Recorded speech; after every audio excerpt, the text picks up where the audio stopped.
Hi guys, happy morning. இன்றைக்கி என்னுடைய சிம்பிளான லன்ச் ரொட்டீனை தான் வீடியோவை ஷேர் பண்ணியிருக்கேன். அது மட்டும் இல்லாமல் ஃபஸ்ட் டைம் மாவு அரைச்சேன், அதை பற்றியும் வீடியோவாக போட்டிருக்கேன். ஃபஸ்ட்டு இன்றைக்கி என்ன லன்ச் அப்படின்னா, சாதம், சிம்பிளாக ரசம் மட்டும் வச்சுக்கிட்டேன்.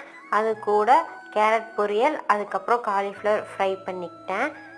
காலிஃப்ளவர் நல்லாவே குக்காகி வந்துருந்துச்சு, சாப்பிட ரொம்ப டேஸ்ட்டாக இருந்துச்சு. அதுக்கப்புறம் லஞ்சு செஞ்சுட்டு இருக்கும்போதே சரி அரிசி ஊற வச்சிடலாம், அப்போ தான் நல்லா அரைக்கும் அப்படின்ட்டு அரிசி தான் ஊற வச்சிட்டு இருந்தேன். அதை நல்லா வாஷ் பண்ணிவிட்டு ஊற வச்சாச்சு. ஒரு 4 ஹவர்ஸ் கழித்து தான் அரைக்க ஸ்டார்ட் பண்ணேன்.